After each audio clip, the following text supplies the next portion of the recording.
اللہ تبارک و تعالیٰ کی حمد و ثنا حضور سرور کائنات جان دو عالم نور مجسم شفیع معظم صلی اللہ علیہ وسلم کی عظیم بارگاہ کوہربار میں ہدیہ درود و سلام پیش کرنے کے بعد نہایت ہی معزز و محترم سامعین کرام، آپ حضرات کے سامنے اللہ رب العزت کی بے عیب کتاب قرآن مجید برہان رشید سے آیہ مقدسہ کا کچھ حصہ تلاوت کرنے کا شرف حاصل کیا۔ اللہ رب العزت کی بارگاہ میں دعا ہے کہ رب ذوالجلال بوسیلہ سرور کائنات صلی اللہ علیہ وسلم مجھے اس آیہ کریمہ کا صحیح مفہوم بیان کرنے کی توفیق عطا فرمائے اور تمام امت مسلمہ کو قرآنی تعلیمات کی روشنی میں اپنی زندگی کا لحظہ لحظہ بسر کرنے کی توفیق عطا فرمائے۔ عزیزان گرامی، جو آیہ مقدسہ آپ کے سامنے تلاوت کی ہے،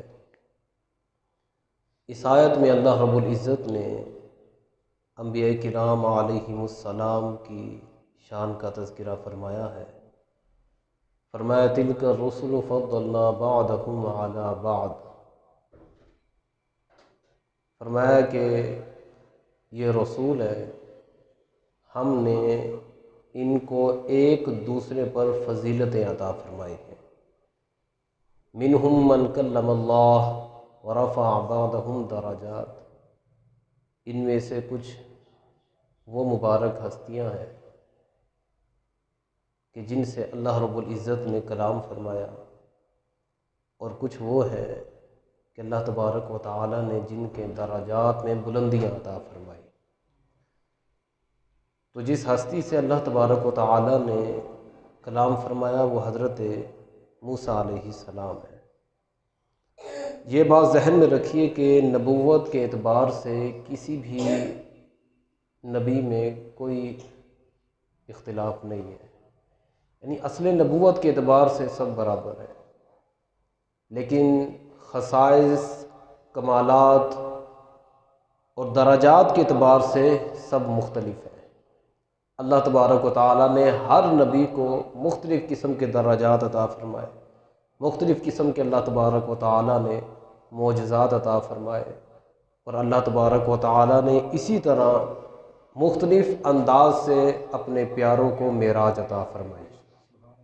تو اللہ تبارک و تعالیٰ نے حضرت موسیٰ علیہ السلام کی معراج کا تذکرہ فرمایا کہ ہم نے موسیٰ سے کلام کیا، موسیٰ کو اپنا کلام عطا فرمایا۔ حضرت سیدنا موسیٰ علیہ السلام سے جب رب نے کلام فرمانا چاہا تو حضرت موسیٰ علیہ السلام کو رب نے کوہ طور پر بلایا۔ اللہ تبارک و تعالیٰ نے حضرت موسیٰ علیہ السلام سے پھر کلام فرمایا۔ تو جب حضرت موسیٰ علیہ السلام نے رب کا کلام سنا نا، تو ایک لذت محسوس ہوئی، ایک سکون محسوس ہوا، اور ایک خواہش جو ہے وہ ابھری کہ جس رب کی آواز اتنی حسین ہے، اس رب کا حسن کتنا حسین ہوگا، کتنا کمال کا حسن ہوگا اس رب کا۔ تو لہذا جب وہ خواہش ابھری تو زبان پر لائے، رب کی بارگاہ میں یہ عرض کی، ربی ارینی، اے مولا میں تجھے دیکھنا چاہتا ہوں، مولا میں تیرا دیدار کرنا چاہتا ہوں۔ تو اللہ تبارک و تعالیٰ نے حضرت موسیٰ علیہ السلام سے فرمایا لن ترانی، اے موسیٰ آپ مجھے نہیں دیکھ سکتے۔ تو اللہ تبارک و تعالیٰ نے حضرت موسیٰ علیہ السلام سے فرمایا کہ اے موسیٰ آپ مجھے نہیں دیکھ سکتے۔ یہاں پر سمجھنے والی بات یہ ہے کہ اللہ تبارک و تعالیٰ نے یہاں پر یہ نہیں فرمایا کہ اے موسیٰ مجھے کوئی دیکھ ہی نہیں سکتا، کہ تم نے جو کہا ہے نا کہ مجھے مولا دیدار عطا فرما، تو موسیٰ تم تو کیا کہ مجھے کوئی دیکھ ہی نہیں سکتا، ایسا نہیں فرمایا۔ رب نے فرمایا کہ موسیٰ تو مجھے نہیں دیکھ سکتا، لیکن میرا پیارا آئے گا جو مجھے دیکھے گا، ہاں میرا محبوب آئے گا جو مجھے دیکھے گا، لیکن موسیٰ تو مجھے نہیں دیکھ سکتا۔ تو اللہ تبارک و تعالیٰ نے پیارے محبوب صلی اللہ علیہ وسلم کو پھر اپنا دیدار عطا فرمایا۔ تو حضرت موسیٰ علیہ السلام کو جب رب ذوالجلال نے فرمایا کہ موسیٰ تو مجھے نہیں دیکھ سکتا، لیکن رب کی بارگاہ میں عرض کی کہ مولا دیدار چاہتا ہوں، تو اللہ تبارک و تعالیٰ نے فرمایا ٹھیک ہے پھر موسیٰ یہ پہاڑ کی طرف دیکھیے۔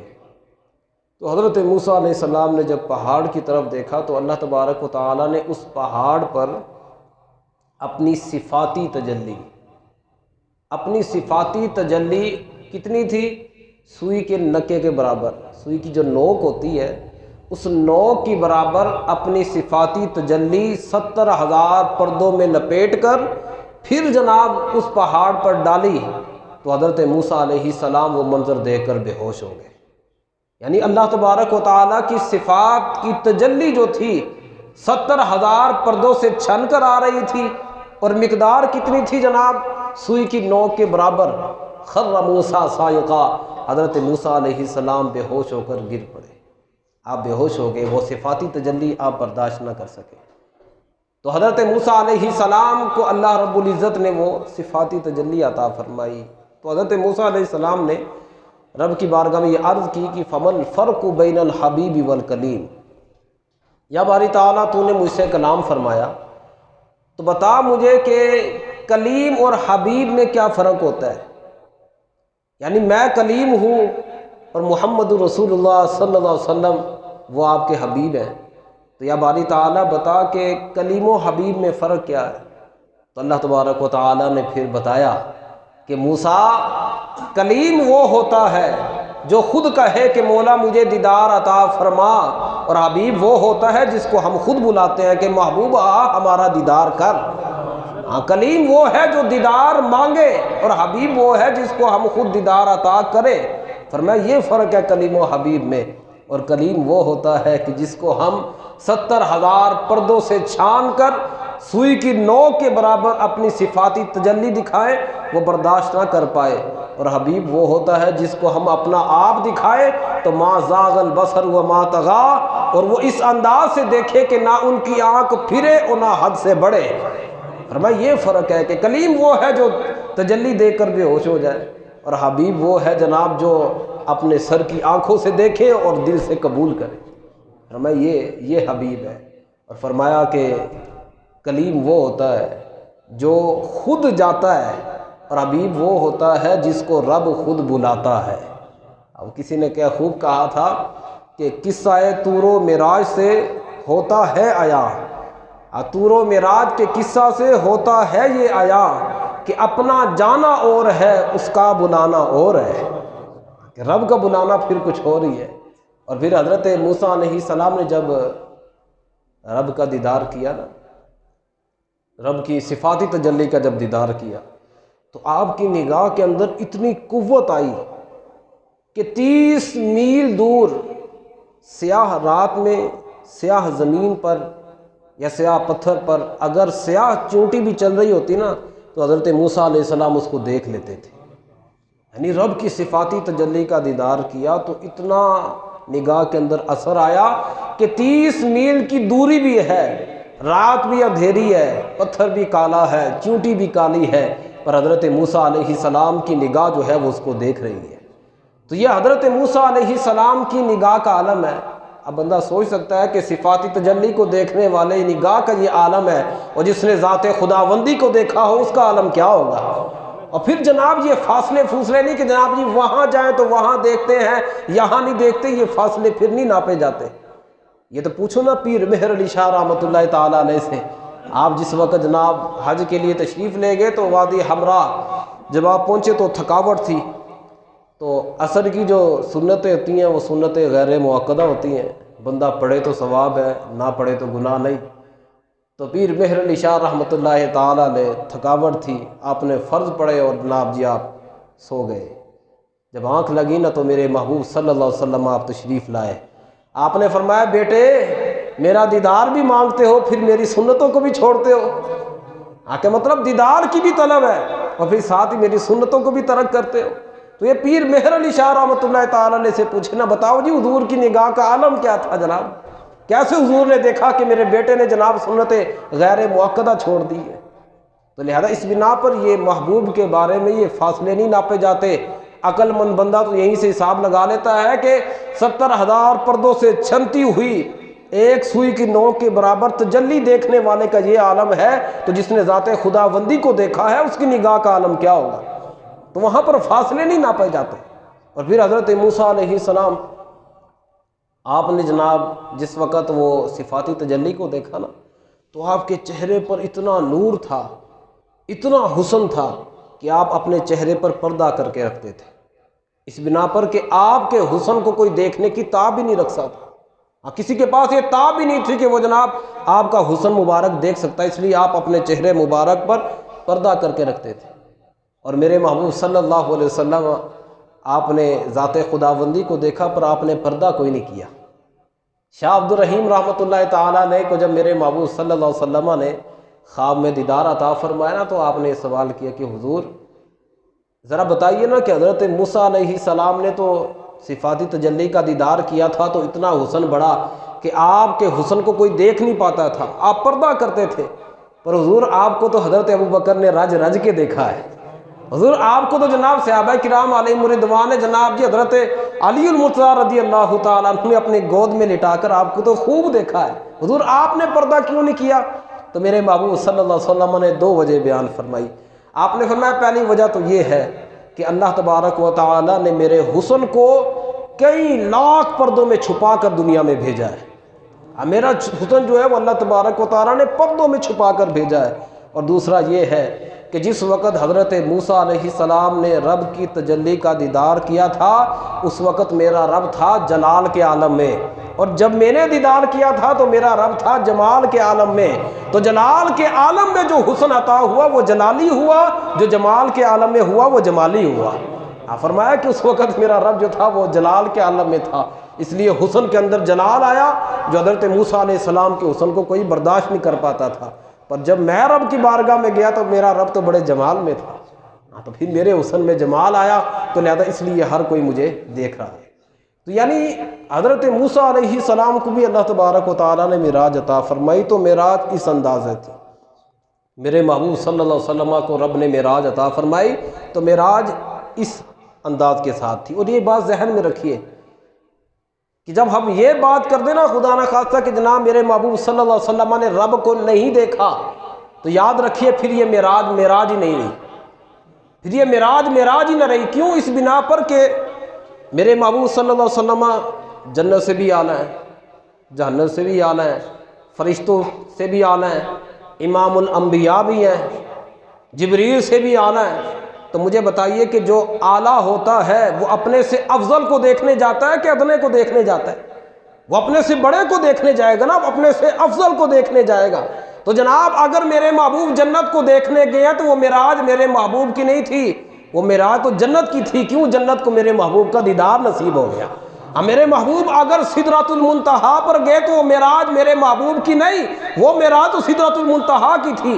میرے محبوب کی معراج یہ تھی کہ میرے محبوب جو تھے وہ رب کے سامنے بیٹھے ہوئے تھے، اور میرا رب فرما رہا تھا یا محمد ادر منی ادر منی، اے محمد دور نہ ہو اور میرے قریب ہو جا۔ میرے محبوب کی معراج تو یہ ہے جناب کہ میرے محبوب نے جناب رب کا دیدار کیا، اور پھر جناب میرے محبوب صلی اللہ علیہ وسلم کا جانا بھی کمال ہے، اور پھر آپ کا واپس تشریف لانا بھی کمال ہے۔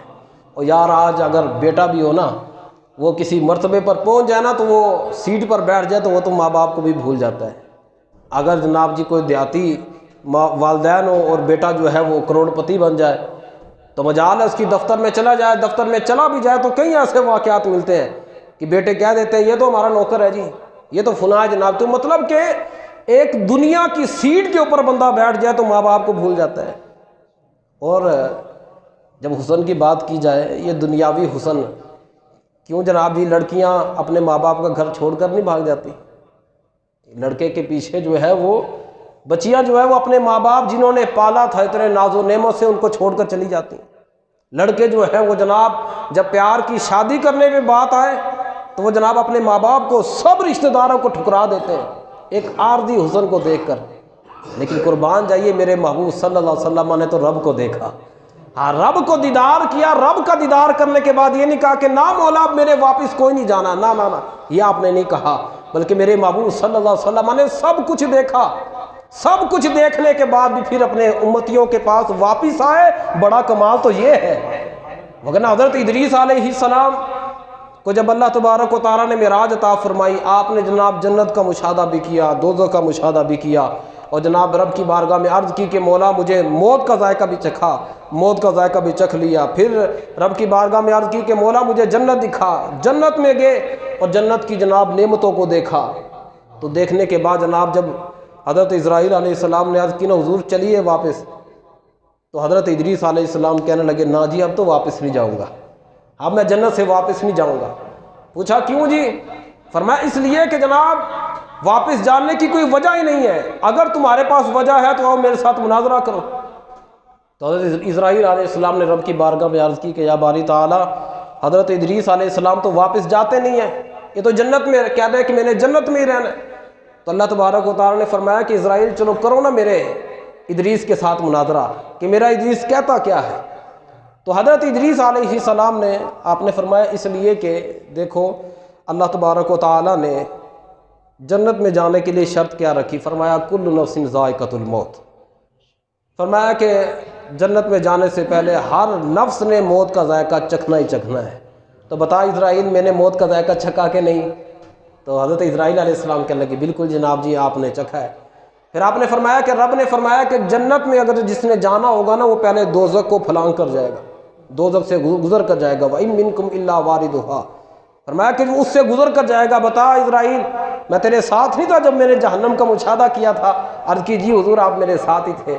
تو فرمایا پھر رب ذوالجلال نے فرمایا کہ وَمَا هُم مِّنْهَا بِمُخْرَجِينَ، فرمایا کہ جو جنت میں چلا جائے گا پھر اس کو نکالا نہیں جائے گا۔ بتا اسرائیل تو مجھے کیوں نکالتا ہے کہ موت کا ذائقہ میں نے چکھا، دوزخ سے میں گزر کر آ گیا، اب جب جنت میں آ گیا تو میرا رب جب کہتا ہے کہ کسی کو نہیں نکالوں گا تو کون ہوتا ہے نکالنے والا؟ یعنی حضرت ادریس علیہ السلام نے جنت کو دیکھا، صرف جنت کو دیکھ کر کہا کہ مولا میرے واپس کوئی نہیں جانا، پر میرے محبوب نے تو رب کو دیکھا، اور رب کو دیکھتے ہوئے بھی وہ رب کی بارگاہ میں یہ عرض کر رہے تھے یا باری تعالیٰ میری امت کو میرے حوالے کر دے، میری امت کی بخشش فرما دے۔ جناب آپ واپس تشریف لائے، کیوں لائے؟ کہ مطلب کہ اتنا کچھ دیکھنے کے باوجود میرے محبوب ہمارے اندر واپس تشریف کیوں لائے؟ اس لیے تاکہ میں اپنے امتیوں کو بتا سکوں کہ میرے امتیوں وہاں پر کیا کیا خطرات ہیں، یہ کام نہ کرنا، وہاں پر میں دیکھ کر آیا ہوں کہ اس کا انجام کیا ہوتا ہے۔ میرے محبوب صلی اللہ علیہ وسلم واپس تشریف اس لیے لائے تاکہ آپ اپنے غلاموں کو بتا سکیں کہ میرے غلاموں ڈاکو نہ بن جانا، کیونکہ میں دیکھ کر آیا ہوں کہ ڈاکوؤں کی وہاں پر کیا حالت ہے۔ میرے محبوب صلی اللہ علیہ وسلم آپ معراج پر تشریف لے کر گئے تو آپ نے دیکھا ایک لکڑی تھی، اور جو بھی اس لکڑی کے پاس سے گزرتا نا وہ لکڑی اس کو چیر پھاڑ کر دیتی۔ تو میرے محبوب صلی اللہ علیہ وسلم نے حضرت جبریل امی سے فرمایا جبریل یہ کیا ماجرا ہے؟ عرض کی یا رسول اللہ صلی اللہ علیہ وسلم یہ لکڑی ایک مثال ہے۔ پوچھا کس کی مثال؟ فرمایا کہ آپ کے امتیوں کے ڈاکوؤں کی مثال ہے، یعنی یہ ان لوگوں کی مثال ہے جو دوسروں کے حق پر ڈاکہ ڈالتے ہیں، یہ حضور ان کی مثال ہے کہ جیسے یہ لکڑی چیر پھاڑ کر رہی ہے ویسے آپ کی امتی جو ہے نا ان کے اندر بھی ایسے ڈاکو ہوں گے جو ایک دوسرے کے حق پر ڈاکہ ڈالیں گے۔ پھر میرے محبوب صلی اللہ علیہ وسلم آپ فرماتے کہ میں آگے گیا تو میں نے دیکھا کہ جناب جو ہے نا کچھ لوگ ایسے تھے کہ جن کے ہونٹ جو تھے وہ اونٹوں کے برابر تھے، یعنی اونٹوں کے سائز کے ان کے ہونٹ تھے، اور کچھ لوگ ان پر مسلط تھے کہ جو آگ کی طرح سرخ پتھر، گرم پتھر جو ہے وہ ان کے منہ میں ڈالتے، اور وہ اتنے گرم ہوتے کہ وہ پیٹ پھاڑ کر باہر آ جاتے، منہ سے ڈالتے پیٹ سے باہر آ جاتے۔ آپ نے فرمایا کہ میں نے جبریل سے پوچھا جبریل یہ کون لوگ ہیں؟ تو جبریل امی علیہ السلام نے عرض کی کہ یا رسول اللہ صلی اللہ علیہ وسلم یہ آپ کے امتیوں میں سے وہ لوگ ہیں جو یتیموں کا مال کھایا کرتے تھے، جو یتیموں کے مالوں پر ڈاکہ ڈالا کرتے تھے، حضور یہ وہ لوگ ہیں۔ تو میرے محبوب صلی اللہ علیہ وسلم اتنا کچھ دیکھنے کے باوجود آپ واپس اس لیے تشریف نہیں لائے تھے کہ جناب آج امتی جو ہے نا وہ میرے محبوب صلی اللہ علیہ وسلم کو نبی بھی مانتا ہو پھر جناب آپ کے احکامات پر عمل نہ کرتا ہو۔ میرے محبوب صلی اللہ علیہ وسلم رب کی بارگاہ میں گئے، آج میں اگر جو ہے نا جا رہا ہوں نا وزیر اعظم سے ملنے کے لیے، وزیر اعظم تو ویسے بڑی بلا ہے، یہ کوئی چیئرمین کونسلر کے پاس چلا جاؤں تو جاتے جاتے 2-3 بندے میرے ساتھ کھڑے ہو جائیں گے، وہ کہیں گے جناب وہ نا آپ جا تو رہے ہیں، جا کے ہمارا بھی کام کروا دینا جناب جی، ہمارے لیے بھی یہ کروا دینا جناب. مطلب کہ جو بندہ کسی عہدیدار کے پاس جاتا ہے نا وہ یہی سوچتا ہے کہ میں اپنا کام نکلواؤں. پر میرے محبوب صلی اللہ علیہ وسلم جب رب کی بارگاہ میں پہنچے تو رب کی بارگاہ میں عرض کی یا باری تعالیٰ مجھے تو یہ معراج عطا کی، اب میرے غلاموں کو معراج کیا ملے گی؟ میرے غلام ایسے رہیں گے؟ تو رب ذوالجلال نے پھر نماز کو بطور معراج ہمیں عطا فرمایا. یہ میرے محبوب صلی اللہ علیہ وسلم ہمارے لیے وہاں سے لے کر آئے، سب کچھ میرے محبوب صلی اللہ علیہ وسلم نے ہمیں بتایا. اور پھر جناب پھر بھی اگر امتی ڈاکو بنا رہے تو اس سے بڑا جاہل انسان کوئی نہیں ہے. اب یہ بھی ذہن میں رکھیے گا کہ ڈاکو صرف وہ نہیں ہوتا کہ جناب جو گن پوائنٹ کے اوپر جناب جی آپ کا مال چھین لے، آپ کا موبائل چھین لے.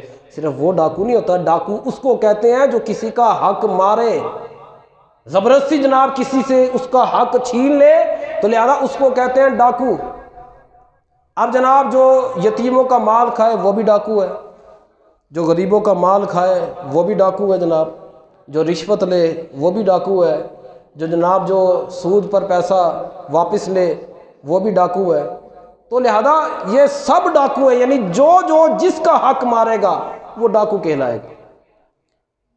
اور سب سے بڑے ڈاکو وہ ہے جو ورثاء کے حصوں پر قبضہ کرتے ہیں، جو ورثاء کو ان کی وراثت سے محروم کرتے ہیں.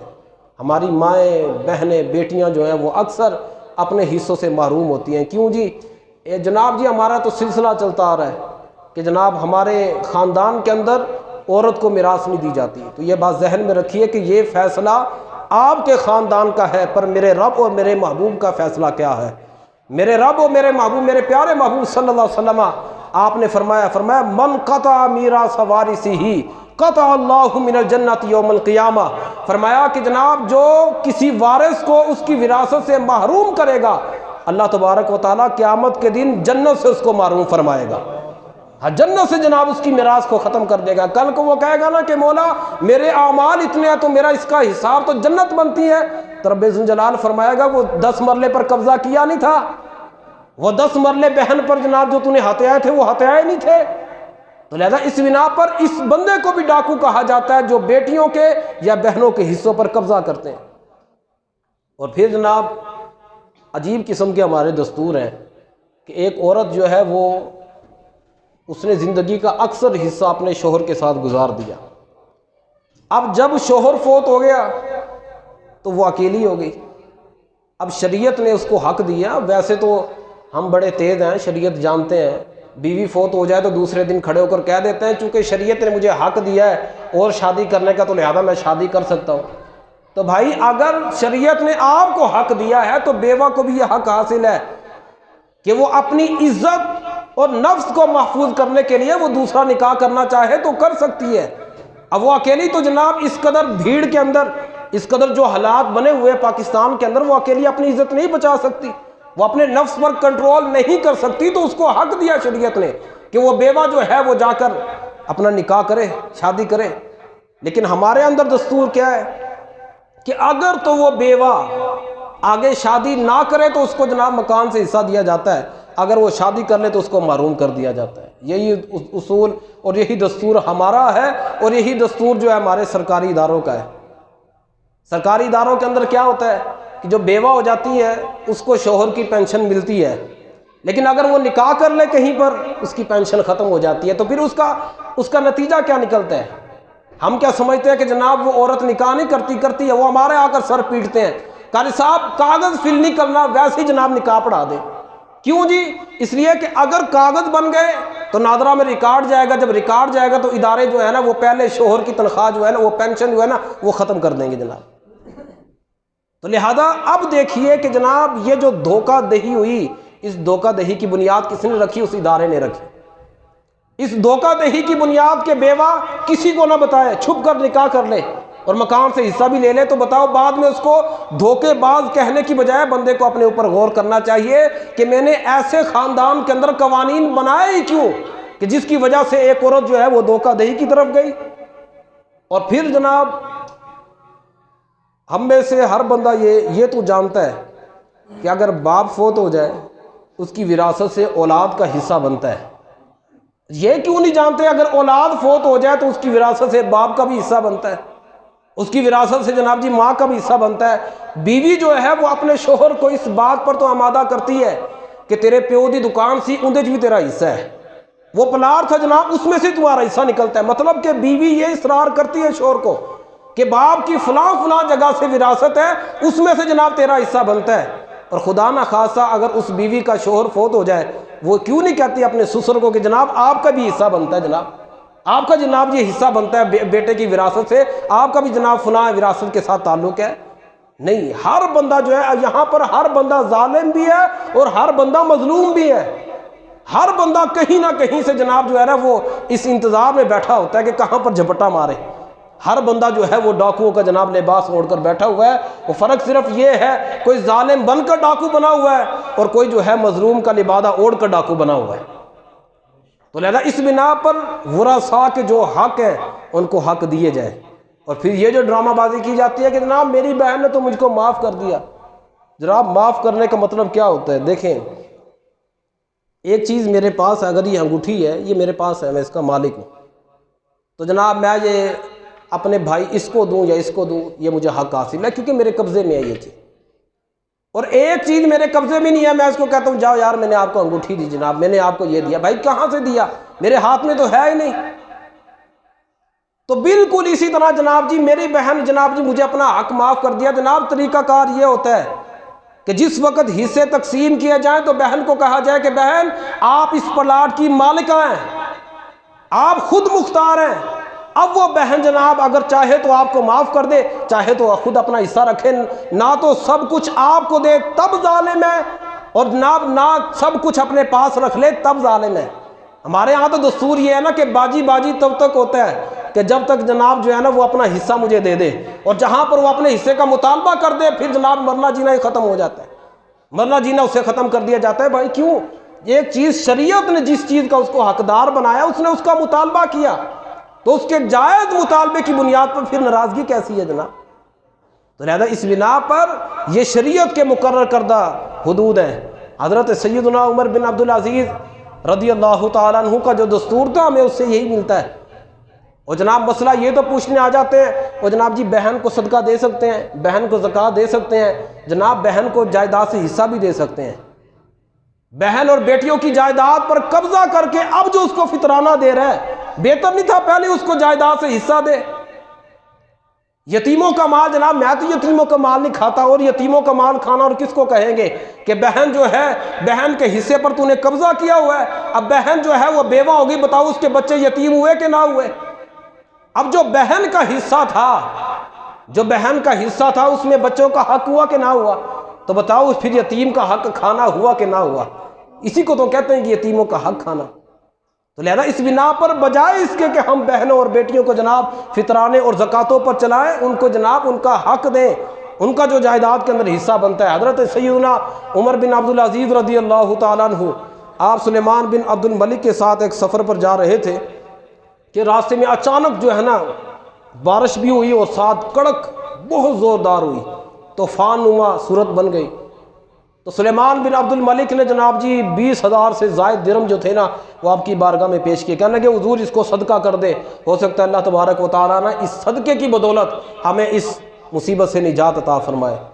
تو حضرت سیدنا عمر بن عبدالعزیز رضی اللہ تعالیٰ عنہ آپ نے فرمایا کہ جناب لاکھوں کے درہم، یعنی لاکھوں درہم اللہ کی راہ میں صدقہ کرنے سے بہتر ہے کہ جناب جن کا حق غصب کیا ہے ان کا حق واپس کر دیں، ان کا حق واپس کر دیں، لاکھوں درہم صدقہ کرنے سے بہتر ہے۔ اور یہ حقیقت ہے، میرے محبوب صلی اللہ علیہ وسلم نے ارشاد فرمایا کہ جس نے کسی کی زمین پر ایک بالشت قبضہ کیا تو قیامت کے دن اس کی گردن کے اندر 7 زمینیں توق بنا کر ڈالی جائیں گی، اور صرف اتنا ہی نہیں، فرمایا کہ وہ 7 زمینیں توق بنا کر بھی ڈالی جائیں گی، اور فرمایا کہ جس بندے نے ایک بالشت ایک گٹھ زمین پر قبضہ کیا، فرمایا نہ تو اس کی فرض نماز قبول ہوتی ہے نہ اس کے نفل قبول ہوتے ہیں۔ ساری زندگی ٹکرے مارتے رہو جناب، کوئی فائدہ نہیں ہوگا جب تک آپ ان کو ان کا حق نہیں دیں گے، چاہے وہ کوئی بھی ہو، چاہے وہ ہمسایہ ہے، چاہے وہ بیٹی ہے، چاہے وہ بہن ہے، کوئی بھی ہے۔ اور یار میرے قانون، میرے خاندان کے قانون، ان کی رب کے قانون کے سامنے کیا حیثیت ہے؟ اگر جناب میرا قانون بالا تر ہے تو اس کا مطلب یہ ہے کہ میں نے اپنے آپ کو معاذ اللہ رب کا بندہ نہیں سمجھا، اپنے آپ کو معاذ اللہ میں خدا سمجھ بیٹھا ہوں۔ فرعون بھی اس لیے اپنے آپ کو خدا کہتا تھا نا، وہ کہتا ہے میرا قانون ہے، میری بات ہے، میرے سامنے جھکو جناب۔ اور اگر میں یہ کہتا ہوں ایک طرف قرآن ہے، حضرت سیدنا عمر بن عبد العزیز رضی اللہ تعالیٰ عنہ نے سلیمان بن عبد الملک سے فرمایا کہ آپ کے والد کی جو وراثت تھی نا، اس میں سے میری بہنوں کا حصہ بنتا ہے، وہ حصہ دیں آپ۔ تو جناب وہ سلیمان بن عبد الملک وہ کہنے لگے چونکہ میرے والد عبد الملک نے ایک تحریر لکھی تھی، اس کے ایک سٹامپ کہہ دیں آپ، اس کو ایک سٹامپ پیپر لکھا تھا کہ جناب ان خواتین کو حصہ نہیں دینا۔ آپ نے فرمایا نہیں، ان کا حصہ بنتا ہے، آپ ان کو حصہ دیں۔ تو سلیمان بن عبد الملک وہ سمجھے کہ شاید حضرت سیدنا عمر بن عبد العزیز رضی اللہ تعالیٰ عنہ کو میری بات پر یقین نہیں آ رہا، تو انہوں نے اپنے غلام کو آواز دی، کہنے لگے کہ جاؤ عبد الملک کی کتاب لے کر آؤ، وہ سٹامپ لے کر آؤ عبد الملک کا لکھا ہوا۔ تو حضرت عمر بن عبد العزیز رضی اللہ تعالیٰ نے اپنے غلام کو آواز دی، فرمایا جاؤ تم جا کر اللہ کا کلام لے کر آؤ، تم جا کر قرآن پاک لے کر آؤ۔ فرمایا فیصلہ ہو جائے گا کہ جناب عبد الملک کی کتاب اولا ہے یا رب کی کتاب اولا ہے۔ فیصلہ ہو جائے گا جناب کس کی کتاب، اگر اولا رب کی کتاب ہے تو پھر فیصلہ بھی تو اس کتاب کا ہی چلے گا نا، تو پھر بات بھی اس کتاب کی ہوگی جناب۔ اگر میں یہ کہتا ہوں کہ جناب میں رب کا بندہ ہوں تو جناب پھر ہونا یہ چاہیے کہ پھر میری مرضی نہیں، قانون میرا نہیں، پھر قانون خدا کا چلنا چاہیے، پھر قانون جو ہے وہ مصطفیٰ کا چلنا چاہیے جناب۔ یہ ہماری رسوم ہے جناب جی، ہمارے خاندان کے اندر عورتیں حصہ نہیں لیتی، اور بھائی وہ نہیں لیتی، یہ تیرا قانون ہے، ان کو لینا چاہیے، یہ قرآن و حدیث کا قانون ہے، ان کو جناب ان کا حصہ دینا چاہیے۔ ایسے ہی مختلف قسم کے جناب ہیلے بہانے کر کے جو ہے نا کسی کو کسی کے حق سے محروم کرنا، یہ بھی ڈاکہ زنی ہے۔ فقط ان کو ہی ڈاکو نہ کہیں، ڈاکو پھر ہم بھی بن جایا کرتے ہیں، ہاں ڈاکو اس کو بھی کہا جاتا ہے۔ تو حضرت سیدنا عمر بن عبد العزیز رضی اللہ تعالیٰ نے آپ نے فیصلہ فرما دیا۔ اور یہ جو عبدیت ہے نا، یعنی اللہ کا بندہ ہونا، اللہ کی بندگی کہتے کسے ہیں؟ ایک بزرگ فرماتے ہیں کہ میں نے بندگی کا معنی جو ہے نا کہ اللہ کی بندگی کرنا، یہ میں نے ایک غلام سے سیکھا ہے۔ تو سامعین نے پوچھا کہ حضور وہ کیسے؟ فرمایا میں ایک دن منڈی میں گیا ایک غلام خریدنے کے لیے، تو ابھی میں اس کا مالک بنا نہیں، میں نے اس کو صرف پسند کیا، ابھی میں اس کا مالک نہیں بنا، میں نے اس کو پسند کیا۔ تو جب پسند کر لیا نا تو میں نے اس سے پوچھا بتا یار تیرا نام کیا ہے؟ اس نے جواب دیا، اس نے کہا حضور جو آپ رکھے وہی میرا نام ہے، ہاں آپ جو میرا نام رکھے وہی میرا نام ہے۔ وہ بزرگ کہنے لگے میں نے پوچھا کہ یار تو کھاتا کیا ہے؟ اس نے کہا حضور جو آپ کھلائیں گے میں وہ کھا لوں گا۔ فرمایا کہ میں نے پوچھا کہ تو پیتا کیا ہے؟ اس نے کہا حضور آپ میرے مالک ہیں، جو پلائیں گے میں پی لوں گا جناب۔ پوچھا کہ تیری خواہش کیا ہے؟ کہنے لگا حضور میری صرف ایک ہی خواہش ہے کہ میرا مالک مجھ سے راضی ہو جائے، میرا مالک مجھ سے راضی ہو جائے۔ وہ کہتا ہے کہ میں سمجھ گیا کہ ابھی میں اس کا مالک نہیں بنا، میں نے اس کو پسند کیا، اس نے اپنی مرضی مجھ پر قربان کر دی، تو بتاؤ پھر جو رب ہمارا حقیقی مالک ہے ہماری مرضی قربان ہونی چاہیے کہ نہیں؟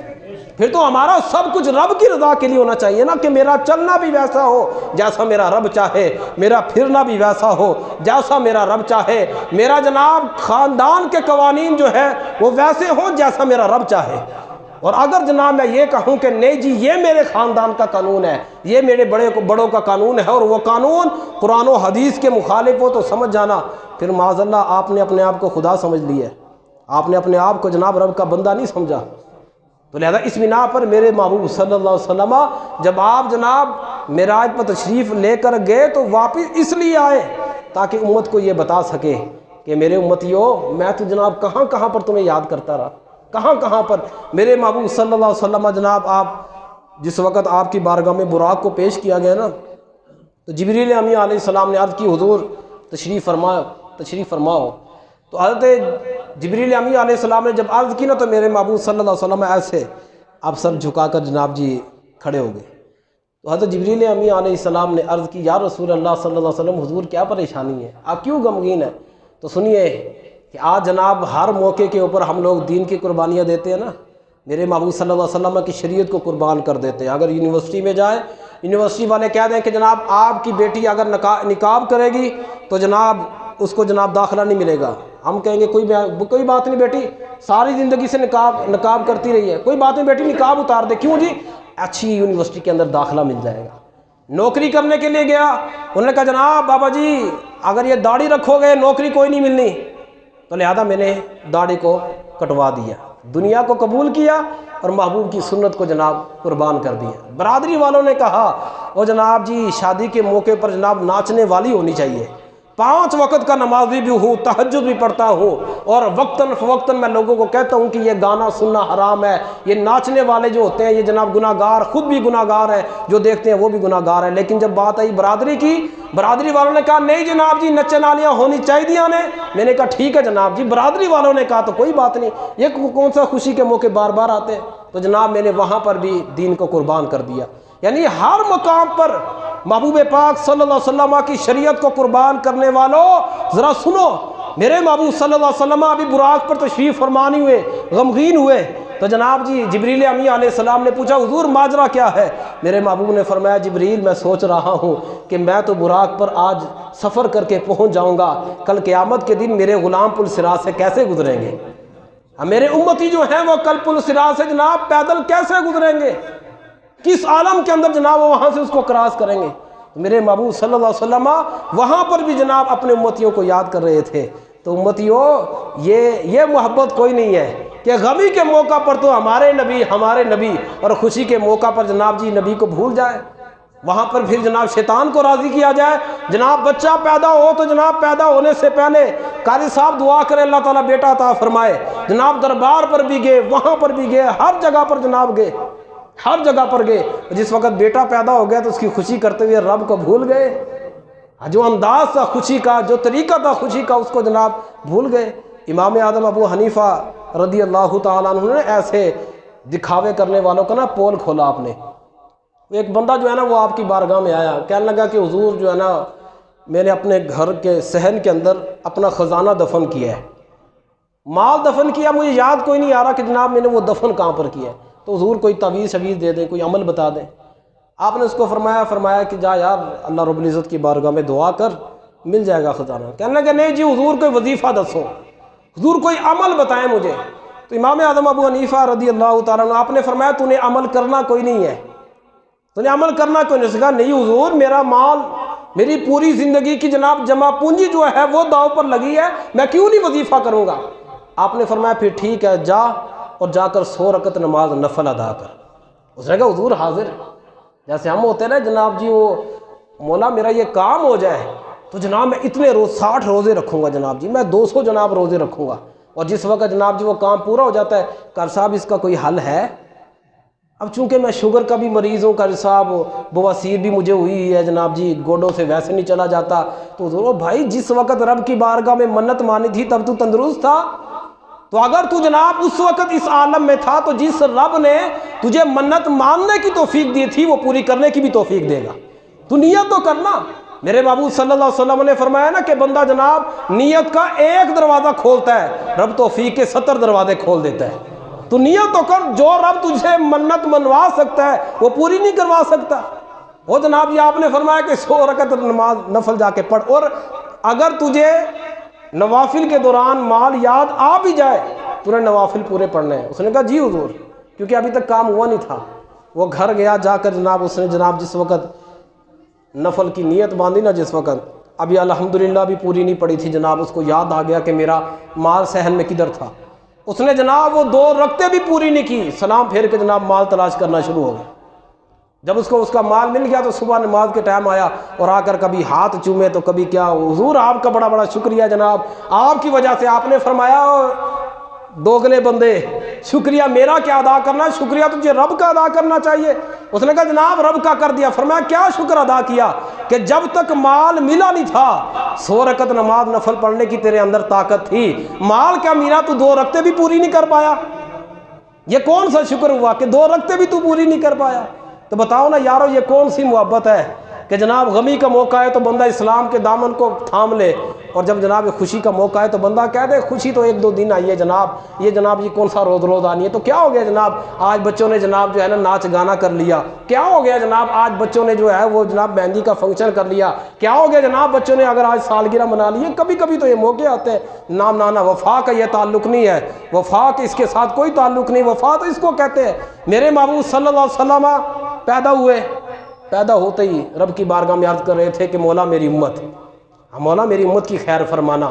میرے محبوب صلی اللہ علیہ وسلم رب کی بارگاہ میں پہنچے تو رب کی بارگاہ میں پہنچ کر بھی یہ عرض کی کہ مولا میری امت، اور جس وقت آپ واپس تشریف لائے پھر بھی یہی آپ کا ورد تھا، مولا میری امت، اور جس وقت جناب آپ کو قبر انور میں جناب آپ کو لٹایا گیا اس وقت بھی آپ کی زبان عطر پر جاری تھا مولا میری امت۔ یعنی میرے محبوب ہر موقع پر ہمیں یاد کریں اور ہم چن چن کر محبوب کو یاد کریں، تو اس کو وفا نہیں کہا کرتے، اس کو بے وفائی کہا کرتے ہیں۔ تو لہذا اس بنا پر معراج مصطفیٰ صلی اللہ علیہ وسلم اس کا سب سے بڑا مقصد جو ہے وہ سیکھنے کا یہ ہوتا ہے کہ بندہ جو ہے نا وہ حرام کو چھوڑ دے۔ اچھا ایک چیز ہوتی ہے کہ ایک بندہ وہ ہے کہ جس نے ابھی تک یہ کام کیا نہیں ہے، ایک وہ ہوتا ہے جو کر چکا ہے۔ مثال کے طور پر ہو سکتا ہے ہم میں سے کچھ لوگ ہوں جو اس مرحلے سے گزر رہے ہو کہ حصے جناب تقسیم کر دیے گئے، اب جناب جی بہن کو کیوں نہیں دیا؟ وہ جی ہمارے والد صاحب کا فیصلہ تھا، ہمارے والد صاحب کا فیصلہ تھا، انہوں نے جناب بیٹیوں کو نہیں دیا، اپنی زندگی کے اندر جناب بیٹوں کے اندر تقسیم کر دیا۔ اور یہ بات بھی ذہن میں رکھیے کہ المیہ یہ ہے کہ بہن بیٹیوں پر جناب جی ظلم کرنے کے اندر یہ باپ بھی شامل ہوتا ہے۔ باپ کا دستور ہوتا ہے کہ اپنی زندگی کے اندر، حالانکہ اصول یہ ہے وراثت کا کہ باپ اگر اپنی زندگی کے اندر اپنے مال کو تقسیم کرتا ہے تو وہ بیٹیوں اور بیٹوں کو برابر برابر تقسیم کرے، اس بنا پر کہ جناب زندگی کے اندر جو باپ مال تقسیم کرے وہ مال وراثت نہیں ہوتا۔ یہ قانون مال وراثت کا ہے کہ بیٹی کو آدھا اور بیٹے کو پورا، یا بیٹے کو 2 اور بیٹی کو 1، یہ تو مال وراثت کا قانون ہے۔ باپ جو زندگی میں دے رہا ہے وہ مال وراثت نہیں، وہ تو تحفہ ہے، اور تحفے کا جناب بیٹا بھی حقدار ہے اور بیٹی بھی حقدار ہے، بیٹی بھی اتنی حقدار ہے جتنے کا بیٹا حقدار ہے۔ لیکن جناب یہاں پر دستور یہ ہے کہ چونکہ نسل در نسل یہ قانون چلتا آ رہا ہے کہ باپ جو ہے وہ اپنے بیٹوں کے اندر تقسیم کر دیتا ہے اور بیٹیوں کو نہیں دیتا، تو یاد رکھیے وہ میاں محمد بخش رحمۃ اللہ تعالی علیہ فرماتے ہیں نا کہ خاک ہویانو دجی واری مڑ کے زندہ کرسی، خاک ہویانو دجی واری مڑ کے زندہ کرسی، وچ میدان قیامت اندر ہر کوئی لکھیا بھرسی۔ جو جناب جی ہم نے یہاں پہ کرنا ہے نا، قیامت کے دن ہر بندے نے حساب دینا ہے۔ کیوں؟ اس بنا پر کہ بیٹیوں کو اگر حصہ نہیں نہ ملا تو اس کا ذمہ دار میں بھی ہوں بطور باپ۔ کیوں؟ میں سربراہ تھا جی، میں نمائندہ تھا۔ حضرت سیدنا عمر فاروق رضی اللہ تعالیٰ عنہ کا جب وصال ہوا نا تو آپ کے صاحبزادے حضرت سیدنا عبداللہ ابن عمر رضی اللہ تعالیٰ عنہ پورے 1 سال رب کی بارگاہ میں دعا کرتے رہے کہ یا باری تعالیٰ مجھے میرے باپ کا حال دکھا، مجھے میرے باپ کا حال دکھا۔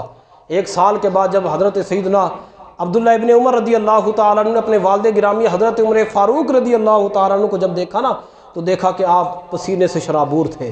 پوچھا ابا جی کیا ہوا؟ اتنا پسینے کے اندر اتنی گھبراہٹ کیوں ہے؟ اللہ رب العزت نے آپ کے ساتھ کیا معاملہ کیا؟